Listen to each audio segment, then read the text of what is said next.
যারা বিসিএস থেকে শুরু করে অন্য চাকরির পরীক্ষা দেবেন তার জন্য সহজ কিছু ফর্মুলা বলে যাই, একদম সহজ। সবসময় মানুষের ভালো চাবেন। আর আব্বা আম্মার দোয়া, এইটা হচ্ছে কারেন্ট বুলেট, মিস হইতে পারে। বাপ মার দোয়ার কোনো মিস নেই। যে ভাই আপনি কি করছেন, আমি গ্যারান্টি দিয়ে বলতেছি। আপনার প্রত্যেকদিন 3 বেলা খান না? 3 বেলা। প্রত্যেকদিন যে 3 বেলা খাওয়া দাওয়া করেন, 3 বেলায় 3টা করে জিনিস পড়বেন। কিরকম 3টা জিনিস?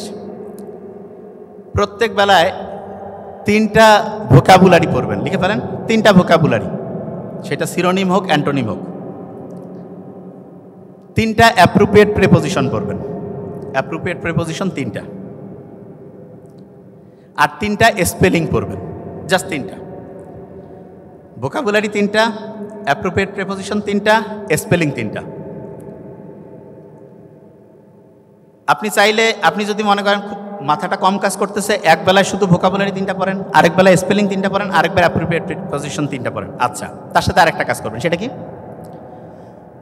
প্রত্যেক ওয়াক্ত যে নামাজ পড়তে যান, নামাজ পড়ার সময় 5টা করে, আপনি যেই লেভেলে পড়তে চান, সেটা বিসিএস হোক, ব্যাংকের চাকরি হোক, বিদেশের হোক, যেইটা যে রিলেটেড, সেই রিলেটেড প্রত্যেক নামাজের সাথে 5টা করে এমসিকিউ করবেন। কয়টা এমসিকিউ? 5টা। 5টা এমসিকিউ। এমসিকিউ মাল্টিপল চয়েস করছেন। ও, কথা বলায় শুনতে সমস্যা হচ্ছে। এমসিকিউ 5 ওয়াক্ত নামাজে যদি 5টা করে এমসিকিউ পড়ি, একদিনে কয়টা হবে? 25। এক মাসে মাথা কাজ করতেছে না? 750। এক বছরে খুব কঠিন হয়ে গেল হিসাবটা, প্রায় 9000 মনে হয়। কত হয়? 9000। 750 এক মাসে না? তাহলে 10 মাসে 7500, 9000। হ্যাঁ, তাহলে 9000। গ্রাজুয়েশন তো 4 বছর না? গ্রাজুয়েশন 4 বছর, তো 4 বছরে তাহলে 36,000 এমসিকিউ। কত হাজার? বিসিএস এর 10 নাম্বার বিসিএস থেকে যদি 48 নাম্বার বিসিএস পর্যন্ত যান, 34 পর্যন্ত বিসিএস এ 100 নাম্বার করে পরীক্ষা হয়েছে, তাহলে ওইখানে 2400। 35 থেকে শুরু করে 200 নাম্বার হয়েছে। এর মধ্যে 3টা বিসিএস আবার স্পেশাল আছে, ও সেগুলোর 100 নাম্বার করে বাদ যাবে। তারপর 200 করে ধরলাম আপনার সুবিধা। বুঝতে পারতেছেন? ফার্স্ট বলতেছি, বোঝা যাচ্ছে? আচ্ছা, তাহলে ওইখানে হলো 2400, আর 35তম বিসিএস থেকে এইখানে ধরেন যে 3000, তাহলে টোটাল 5500 এমসিকিউ আছে বিগত সময় বিসিএস এ আসছে। 5টা করে পড়লে আপনার হচ্ছে 36,000 এমসিকিউ। আমি তো পড়াইছি, আমি জানি যে কিভাবে কাজ করে। একটা স্টুডেন্ট যদি 25,000 এমসিকিউ মাথায় থাকে, তাহলে বিসিএস এ সে যেই ক্যাডারে চায় সেই ক্যাডারেরই সে প্রিলিমিনারি তো টিকবে, এই রিটেনের জন্য সহজ বুদ্ধি আছে। পিলিটা আগে বলে দিলাম। 5টা করে এমসিকিউ পড়া কি কঠিন কাজ? হ্যাঁ, 5টা করে এমসিকিউ পড়া কি কঠিন কাজ? অলরেডি আমি 20টা এমসিকিউ পড়াই দিছি, আপনার খেয়াল নাই বোধহয়। ওই যে বিভিন্ন যে বললাম না অনুচ্ছেদ গিলা, এটা তো সবচেয়ে বেশি কঠিন লাগে। আচ্ছা, এবার একটা জিনিস বলি, শোনেন। প্রত্যেকটা সাবজেক্ট এরকম ঘটনা আর গল্প দিয়ে পড়লে পড়া একদম ইজি। কিন্তু তার আগে একটা কাজ আমি বলে রাখছি আপনাদের, যে মনের মধ্যে কোনো শয়তানি বদমাশি রাখা যাবে না। সবসময় মানুষের ভালো চাবেন। আর আব্বা আম্মার দোয়া, এইটা হচ্ছে কারেন্ট বুলেট, মিস হইতে পারে। বাপ মার দোয়ার কোনো মিস নেই। যে ভাই আপনি কি করছেন, আমি গ্যারান্টি দিয়ে বলতেছি মন থেকে। হ্যাঁ, আব্বা আম্মা সবার জন্যই দোয়া করে। কিন্তু ওই ঘটনা খেয়াল আছে তো? ছোট্ট বালক পানি নিয়ে দাঁড়ায় আছে, মা বলতেছে কি তুমি ঘুমাও নাই? বলছে যে মা আপনি তো পানি চাইছিলেন। তখন মায়ের মনে পড়লো যে ও মাঝরাতে ঘুম থেকে পানির জন্য বলছিল, ছেলে পানি নিয়ে আসছে, মা ঘুমাই গেছে। ছেলে মায়ের একদম শিওরের কাছে দাঁড়ায় ছিল, কেন যে হঠাৎ করে যদি আবার পানির কথা বলে তাহলে মা পানির জন্য কি করবে। ওই ছেলের এই ঘটনা মায়ের মনে এমন দাগ কাটলো। বায়েজিদ বোস্তামের এই ঘটনা আমরা ছোটবেলায় শুনছি। তা বায়েজিদ বোস্তামের এই ঘটনা যদি আমরা শুনি, বায়েজিদ বোস্তামি হওয়ার মতো কাজ কি আমরা করতেছি? বাপ মা আছে না? বাপ মার সাথে কথা কইলে মেজাজটা গরম হয়। কয় যে একটু কম বুঝে। হ্যাঁ, কম বুঝে, এটা ঠিক, তবে মন থেকে আপনাকে ভালোবাসে। শোনান, একটা জিনিস বলি, ব্রেইন যা বলে আর আপনার মন যা বলে, এই দুইটার মধ্যে সবসময় খেয়াল রাখবেন, মনের শক্তিটা বেশি, ব্রেইনের না।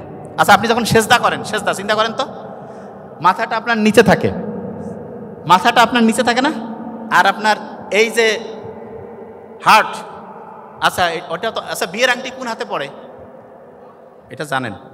এই বাম হাতে যেই ফিঙ্গারে পড়ে না, সেইটা যদি আপনি টানতে থাকেন, কোথায় মিলবে? বিয়ের আংটি যে ডান হাতে পড়ে না, এটার কারণ হচ্ছে আমাদের হাতটা বাম দিকে, এই জন্য এই আঙ্গুলে পড়ায়। একটা ঘটনা বলি। এক রাজপুত্র খুব অসুস্থ, কোনো ট্রিটমেন্টে কাজ হচ্ছে না। খুব বিখ্যাত একজন মুসলিম বিজ্ঞানী ইবনে সিনাকে ডেকে আনছে, বলতেছে দেখেন তো কি হয়েছে। এসে ছেলেটা দেখলো, কিছুক্ষণ দেখার পরে বলতেছে, এই এলাকার সবচেয়ে সুন্দরী ভালো মেয়েটে যারা আছে তাদের নাম বলো। বলছে কী ব্যাপার, এক দিয়ে কি ট্রিটমেন্ট হবে? কয় আছে। তারপরে মাইক আনছে ওই সময়, এসে বলতেছে, এই যুবক এদিকে আসো। ওই যে রাজপুত্র এসে তার হাত ধরছে, বলতেছে এক এক করে মেয়েগুলোর নাম বলতে থাকো। মেয়ের নাম বলতেছে ABCDY, যা বলুক। হঠাৎ করে একটা মেয়ের নাম বলতে এর এই যে হার্ট বিট আছে, বিট চেঞ্জ হয়ে গেছে। বলছে এইটা হচ্ছে ট্রিটমেন্ট। খুশি হয়ে গেছে সবাই যে এই ট্রিটমেন্ট লাগবে। তা যে জিনিসটা বলতেছিলাম সেটা হচ্ছে যে আমরা যখন সেজদা দেই, হাতটা নিচে থাকে না, হাতটা উপরে থাকে না, হার্ট। এই হার্ট সবসময় খেয়াল রাখবেন। মায়ের সাথে আপনার যে কানেকশন, এটা মাইন্ড দিয়া না। আমরা কই না আম্মা বুঝে না, আব্বা বুঝে না, কারণ কি? মাথা কাজে লাগায় না, ওরা মনটা কাজে লাগায়। বিলিভ মি, এই জন্য মা বাবা যেটা বলে অনেক সময় ভুল বলতে পারে, কিন্তু মাথায় রাখবেন আপনার সবচেয়ে ভালো চাইতো। এই জন্য তারা যেটা বলে এইটাই ঠিক, এবং এইটার সাথে কানেক্টিভিটিটা যদি আপনার ঠিক থাকে, আল্লাহ আপনার উপর খুশি হয়ে যাবে, দেখবেন জীবন একদম পাল্টে যাবে। তাহলে যে জায়গায় ছিলাম, শয়তানের ওই যে কমান্ডার ইন চিফ ঘড়ি নষ্ট করার জন্য যে বুদ্ধিগুলো দিছে, তার মধ্যে 1 নাম্বার দিছে বেশি রাত জাগা। বেশি রাত জাগেন মানে আপনি শয়তানের ওই যে কমান্ডার ইন চিফের পক্ষে কাজ করতেছেন, বেশি রাত। 2 নাম্বার কি? সমালোচনা করা। মানসিক দেখলে 3 জন মিলিয়ে আরেকজনের সম্বন্ধে বললেন, ওই 3 জন যার পর ও যার সম্বন্ধে বললো তার সম্বন্ধে বলতেছেন, সবচেয়ে ফালতু মার্কা কাজ। 3 নাম্বার কি? অন্যের প্রতি ঘৃণা। 4 নাম্বার কি? রাগ হওয়া। সবচেয়ে ভালো কোনটা তাইলে? ভালো হচ্ছে মাফ করা। কি বলেন তো? আচ্ছা, তা আমি একদিন বলতেছিলাম ভাই মাফ করে দেওয়া লাগবে। তা বলছে স্যার আমার তো কারোর সাথে কোনো গ্যাঞ্জাম নাই, কাক মাফ করব? শুনেন, প্রথম মাফ করতে হবে আপনার নিজেকে। কিভাবে? যে ভাই এতদিন টাইম লস করছি, জীবনে ভালো কিছু করি নাই, যত রকম নেগেটিভ জিনিস জীবনে হয়েছে সবগুলোর জন্য নিজেকে আগে মাফ করেন। তাহলে প্রথম মাফ করাটা কাকে? এই বলি না কেন, কাকে? নিজেকে। আরেকটা জিনিস, এখানে যতজন চশমা পরে আছেন না, আজ থেকে যদি 5-10 বছর আগে যাইতাম এতজন চশমা পরা ছিল না। আর আজ থেকে 20 বছর পরে প্রতি 2 জনে একজন চশমা পরা থাকবে। কেন জানেন? আমেরিকান যে এই চক্ষু একাডেমি আছে, তারা দেখছে মানুষ যে মোবাইলের মধ্যে এমন নেশার মধ্যে ডুবে গেছে, তার যে চোখের যে মাসেল আছে না, এই যে সংকোচন প্রসারণ, এইটা নষ্ট হয়ে যাচ্ছে।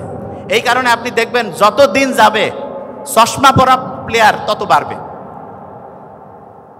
এবং আমাদের যে ছেলেমেয়ে ভবিষ্যতে যারা আসতেছে, এদের বাসায় যদি 4টা বাচ্চা থাকে 2টা চশমা লাগবে। তাই এটা থেকে বাঁচার বুদ্ধি কি? সূর্যের দিকে সকালে উঠে তাকাইতে হবে। সূর্যের দিকে সকালে উঠে তাকাবেন, মাঠে ঘাসে খালি পায়ে হাঁটবেন, দেখবেন অসাধারণ কিছু হবে। তা প্রত্যেক শিক্ষার্থীকে যেটা বলবো সেটা হচ্ছে যে বাড়িটাকে আমরা কি ইঁদুরের বাড়ি বানাবো নাকি একটা পার্ক বানাবো? পার্ক। যে কোনো পড়া কি একটা না 1 ঘন্টা পড়বো নাকি 10-15 মিনিট পরে রেস্ট নিব? যে কোনো পড়া মুখস্থ করবো না বুঝে পড়বো? রাগ হইলে কি ব্রেনের জন্য ভালো না খারাপ? সমালোচনা করা ভালো না খারাপ? অন্যের প্রতি ঘৃণা রাখা ভালো না খারাপ? মাফ করে দেওয়া কি ভালো? ছোট্ট শিশুর যে খুব মনে থাকে, ওর কি কারো প্রতি কোনো ঘৃণা আছে, কোনো রাগ আছে, কোনো কারো প্রতি কোনো হচ্ছে যে ওই যে বিদ্বেষ আছে? এই জন্য ছোট্ট শিশুর মনেও থাকে বেশি। ছোট্ট শিশু কি কম হাসে না বেশি হাসে? আমরা যত বড় হয়েছে হাসি কমতেছে, অন্য সবগুলো বাড়ছে, খারাপ জিনিসগুলো বাড়ছে, হাসি কমছে। ছোটবেলায় ছোট বাচ্চা দেখেন আপনি, মুহূর্তের মধ্যে হাসতেছে, কিছু না বুঝে হাসতেছে। এটা অসাধারণ বৈশিষ্ট্য। মুহাম্মদ সাল্লাল্লাহু আলাইহি ওয়াসাল্লাম বলছে হাসি মুখে কথা বলা সদকা দেওয়ার সমান সওয়াব। আর বিজ্ঞানীরা দেখতেছে যে হেসে কথা বললে 500টা ভালো কেমিক্যাল রিলিজ হয়, অ্যাংজাইটি কমে, ডিপ্রেশন কমে, মনটা চাঙ্গা হয়ে যায়। তাহলে প্রত্যেক স্টুডেন্টকে বলবো যারা জীবনে অসাধারণ কিছু করতে চায়, ডায়েরিতে লিখে ফেলেন প্রত্যেকেই। রেগুলার রুটিন করবেন, আগামী দিন কখন কি করবেন। খাওয়া দাওয়ার মধ্যে প্রথম হচ্ছে ঠিকভাবে পানি খাওয়া। পানি, আর পানি শোনেন, কুসুম কুসুম গরম পানি খাবেন, কুসুম কুসুম গরম পানি ব্রেনের জন্য ভালো। পিওর অক্সিজেন, বুক ভরে শ্বাস নেবেন, ছাড়বেন। সানলাইট আর কোরআন তেলাওয়াত। ওরে বাপরে বাপ, এটা তো লাস্টে বলে দিচ্ছি, পড়তে পারেন না শুনেন, ব্রেইনের আলফা ওয়েভ তৈরি হবে। এবং ব্রেইনের আলফা ওয়েভ যখন তৈরি হয় 2 মিনিটে 10 মিনিটের পড়া হয়ে যায়। তার মানে 4 থেকে 5 গুণ গতিতে আপনি তখন পড়তে পারবেন। বড়দের সম্মান করবেন, ছোটদের স্নেহ করবেন, সবসময় হাসি মুখে থাকা, আর পজিটিভ চিন্তা করবেন। যে নেগেটিভ কিছু বলে, নেগেটিভ কিছু বিশ্বাস করেন, এগুলো হচ্ছে ভাইরাস। ভাইরাসের সাথে গ্যাঞ্জাম করে আপনি পাবেন না। আসসালামু আলাইকুম বলে ডিলিট। কোনো ভাইরাসকে আশেপাশে রাখার দরকার নেই। প্রত্যেকে পজিটিভ চিন্তা করব, আল্লাহর সাথে কানেক্টেড থাকবো, বাবা মার সাথে সবাই মিলে একটা বড় হচ্ছে পার্কওয়ালা বাড়ি বানাবো, এবং ইনশাআল্লাহ আশা করি প্রত্যেকে জীবনে যে জায়গায় যেতে চাই সেই জায়গায় যেতে পারবো। Thank you so much. আসসালামু আলাইকুম।